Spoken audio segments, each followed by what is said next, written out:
Pozdravljeni, dragi gledalci, v novem Q&A. Današnje vprašanje je, kaj je ego po AEQ metodi. Najprej bom podal splošno definicijo ega, potem bom pa seveda tudi dodatno razložil, kako ego razumemo v AEQ-ju. V najširšem pomenu besede se ego nanaša na našo zavestno doživljanje samih sebe, torej občutek jaz ali lastno identiteto. Pojem izvira iz psihologije in filozofije, kjer je bil skozi čas različno razložen. Najpogosteje je v širši kulturi znan v okviru psihoanalitične teorije Sigmunda Freuda, ki je strukturo psihe razdelil na 3 osnovne dele. To je id, nevezani nagoni, ego, to je jaz, in superego, nadjaz. Freudov pogled je v bistvu, da id predstavlja nezavedne nagonske vzgibe in želje, naprimer nagon po hrani, spolnost, agresija in podobno. Ego je tisti del, ki poskuša uravnotežiti zahteve ida z zunanjimi realnimi pogoji in zahtevami superega. Ego se torej trudi, da bi zadostil impulzom, vendar upošteva tudi družbene in moralne omejitve ter resničnostne razmere. Superego je poenostavljena naša vest ali notranji moralni kompas, ki nam narekuje, kaj je prav in kaj narobe, pogosto pa temelji na družbenih in starševskih vrednotah, se pravi tradiciji. V vsakdanjem jeziku se beseda ego pogosto uporablja za označevanje občutka lastne pomembnosti, samozavesti ali celo nadutosti. V tem smislu nekdo z velikim egom pomeni, da se ima za pomembnejšega, kot je morda v resnici, ali pa prevladujejo njegovi interesi in potrebe nad potrebami drugih. Filozofska razsežnost same besede ega je pa, da so tudi mnogi filozofi in duhovni učitelji govorili in govorijo o egu kot o navideznem centru zavesti, ki ga sestavljajo naši spomini, navade, prepričanja in občutki ločenosti od sveta. Po nekaterih duhovnih tradicijah, naprimer budizmu, se občutek jaz sem ločen od vsega obravnava kot iluzija, ki povzroča trpljenje, zato usmerjajo k spoznanju enosti ali nedualnosti. Ego je torej kompleksna večplastna ideja, ki sega od psiholoških razlag o organiziranju človekove osebnosti pa vse do filozofskih in duhovnih vidikov samospoznavanja. Če se usmerim pa v AEQ področje ali pa v to, kako ego dojemamo pri AEQ-ju. Če bi to primerjal z Freudom, njegov id predstavlja pri nas, pri AEQ-ju telo. Njegov ego predstavlja pri AEQ-ju našo zavest, njegov superego pa v bistvu pri nas predstavlja podzavest. Na ta način v bistvu delimo za potrebe razlage in razumevanja celote nekaj, kar se v bistvu ne da deliti. Se pravi, govorimo o somi, ki je neločljiva celota, je pa res, da jo lahko z uporabo senzorno-motorne amnezije razdelimo na 2 ločeni somi. Zavestno, ki je na eni strani, se pravi, lahko bi rekli tukaj potem, da je ego ločen od superega in ida, če bi uporabili Freudovo prispodobo, oziroma Freudov pogled, in senzorno-motorno amnezijo v bistvu omogoča, da zavestni del živčnega sistema, še najbolj pa čelni režni, kot najbolj zavesten del zavesti, da se loči od preostanka naše some, čeprav na zunaj je pa to še zmeraj ena in ista oseba zapakirana v njegovo membrano. Iz tega sledi, da je ego v bistvu ni ne dober, ni ne slab. Pravi, ko ego ne definiramo na ta način, v bistvu zelo redko sploh govorimo o egu, ampak uporabljamo termin zavest. Zavest je pa seveda lahko uporabljena tako ali pa drugače, bolje ali slabše. In seveda sama zavest, če jo gledamo z tega vidika, igra dejansko najpomembnejšo vlogo pri AEQ-ju, zaradi tega, ker je to edini del človeka ali človekove some, ki lahko spreminja delovanje. Ker če gledamo na id ali pa na superego, se pravi na telo pa na podzavest, imamo tukaj veliko ali pa primarno kronično delovanje, Spravo delovanje, ki se ciklično ponavlja, zato da ohranja življenje in tudi podzavest v bistvu pomaga in omogoča telesu, da funkcionira na najbolj učinkovit način v homeostazi. Seveda ni pa nujno, da je ta homeostaza idealna, ampak je pa prilagojena okolju, tako okolju, v katerem oseba živi in dela, kot okolju, v katerem oseba je, oziroma njegovem notranjem okolju. Torej, sam ego pri AIQ-ju v bistvu predstavlja sposobnost, da usmerimo svoj fokus, svojo pozornost v neko točko, v določeno stanje, v določen problem, v določeno oviro. In ego se v bistvu pri AIQ-ju aktivira, kadar nas nekaj moti, ovira, ogroža ali omejuje, oziroma lahko bi tudi rekli, ko se poveča raven dopamina v možganih, bi lahko rekli, več kot dopamina, več ima oseba ega, zaradi tega, ker ima problem, ima nekaj, kar ga moti, ovira, ogroža, omejuje, to vpliva na raven serotonina, serotonin potem seveda spremeni raven dopamina, pa se aktivira še noradrenalin in gremo v akcijo, v delovanje, postanemo egoistični ali pa v tem primeru, da iščemo rešitev za tisto, kar nas moti, ovira, ogroža ali omejuje, in takrat v bistvu uporabljamo svoj ego, zato da telo in podzavest usmerimo v določeno delovanje, ki je drugačno od tistega, ki ga imamo, recimo tem, prednaloženega v odvisnih vzorcih, povezanih vzorcih delovanja, ki jih imamo v podzavestnem delu živčnega sistema. Torej, ego pomeni, da zavestno delamo nekaj drugače od tistega, česar smo navajeni, in seveda tudi ponavadi potem delujemo drugače, kot je navajena okolica, v kateri smo, ali pa delujemo drugače, kot okolica pričakuje od nas ali potrebuje, da bi bilo vse tako, kot je bilo. Zato seveda je lahko zelo hitro pride do tega, da recimo oseba, ki se uči AIQ in zmanjšuje senzorno-motorno amnezijo in dviguje čustveno zrelost ter učinkovitost, postane v očeh drugih, ki tega ne počnejo, egoistična ali pa sebična, kar v bistvu je skoraj pa sopomenka, čeprav seveda ima lahko tudi pozitiven pomen, ker predvsem, če govorimo o glavnem vzroku za kronično stanje, in to je nemoč, pomeni, da ta oseba, ki je nemočna in je zaradi tega v kroničnih težavah, ni dovolj egoistična, se pravi, ne uporablja dovolj ega, ne uporablja dovolj zavesti, ali pa zavest nima dovolj moči, dovolj vpliva na njegovo življenje, da bi spremenila njegovo vedenje iz kroničnega, ki očitno ni primerno, ni ustrezno, in v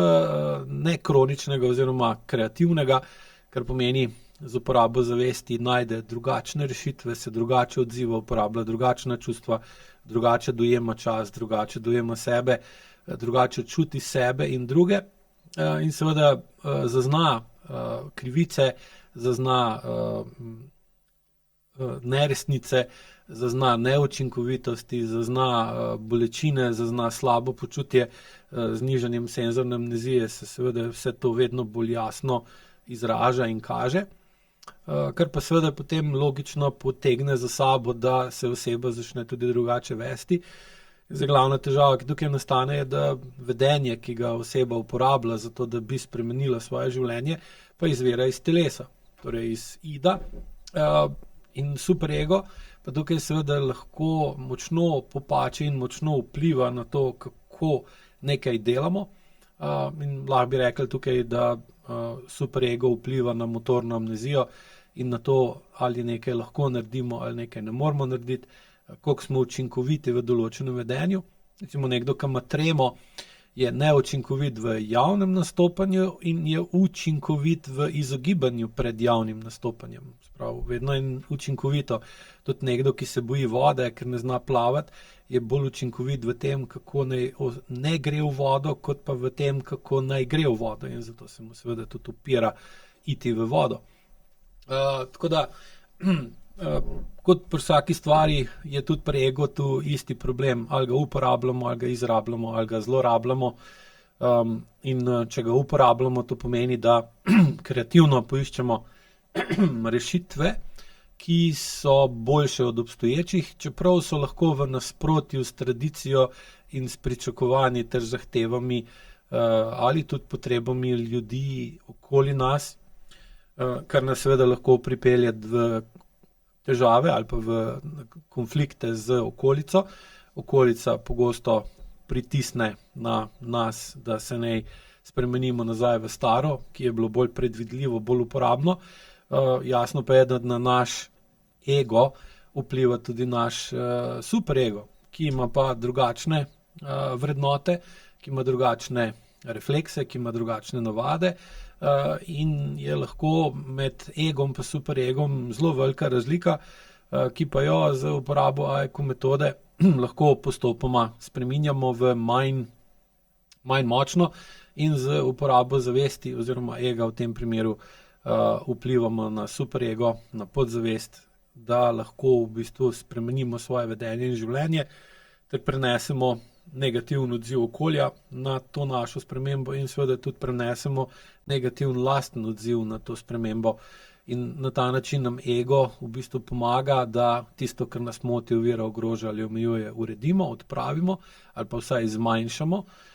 bolj razumemo ter sistem v bistvu damo več časa in več možnosti, da v naslednjih poskusih zaradi boljšega razumevanja in z več izkušnjami, tudi skozi napake, ki smo jih naredili v predhodnih poskusih, najdemo in ohranimo boljšo rešitev, ter na tak način z vplivom ega spreminjamo superego in skozi spremenjen superego in ego vplivamo na id, da se telo počasi začne spreminjati v drugačnega in na ta način dosežemo tisto željen dolgoročen rezultat, da kronične težave, ki jih imamo, postopoma odpravljamo in ustvarjamo v prihodnosti življenje z manj kroničnimi težavami. Seveda, če imamo pa premočen ego, se pravi premočno zavest, ki vodi pa potem v zlorabo telesa oziroma v tem primeru ida, pa in kratkoročno je lahko ta ego toliko močen, da ga tudi superego ne more držati pod nadzorom, ali pa če smo v superego dali noter ali pa prenesli, pridobili,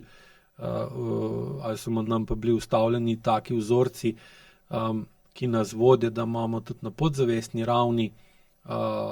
močno potrebo po zlorabi sebe ali drugih, nas pa to lahko seveda pripelje v stanje, da ne moremo čutiti lastnega stanja, da nam preprečuje, da občutimo lastno nemoč ali pa to, da smo nekoga drugega spravili v nemoč. Smo lahko preagresivni, pregrobi, pretrdi,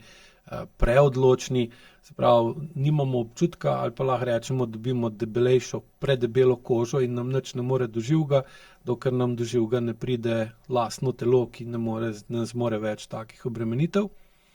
Prešibek ego seveda pa pomeni nezmožnost prevzemanja odgovornosti za lastna dejanja in odločitve in zaradi strahu ali odpora pred odločitvami in dejanjem prepustimo svojo usodo v roke nekoga drugega. To je recimo pri otroku, ki ima šibek ego in močen id, povsem normalno. Kasneje v odraščanju bi se mogla pa moč ega in moč ida počasi spreminjati, moč ida zmanjševati, moč ega povečevati.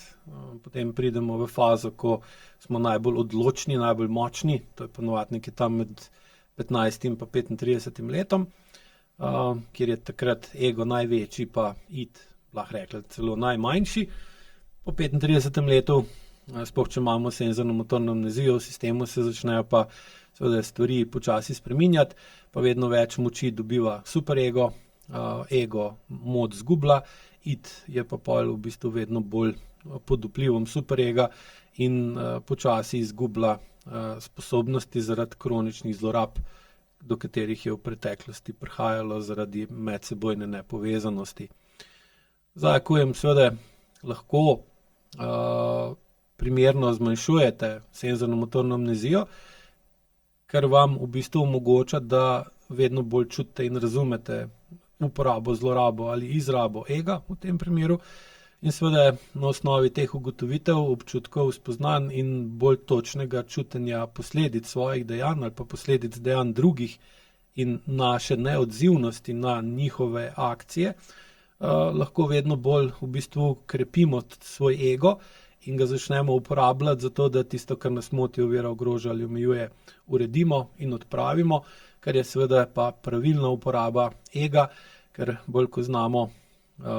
biti dinamično ali pa akutno sebični, da znamo poskrbeti zase in znamo določiti meje, do katerih pustimo druge, da vplivajo na nas, in seveda tudi znamo samemu sebi postaviti meje, da mi drugih ne spravljamo v nemoč.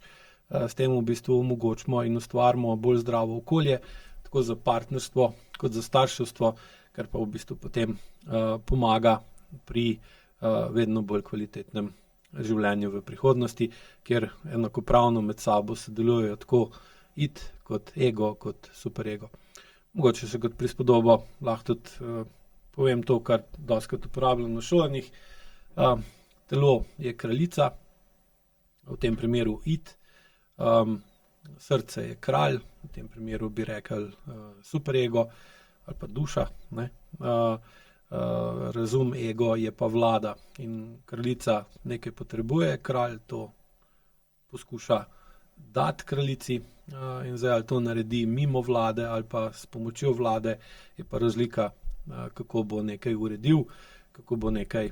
dosegel in kakšne bojo kratkoročne, srednjeročne in dolgoročne posledice njegovih odločitev, ali so bolj modre ali manj modre, in vsekakor, če srce in zavest med sabo sodelujeta, se pravi, če kralj in vlada sodelujeta med sabo, bo tudi kraljica vedno bolj zadovoljna in bo vedno dlje zadovoljna, takšna kot je. Toliko za danes, hvala lepa in lep pozdrav.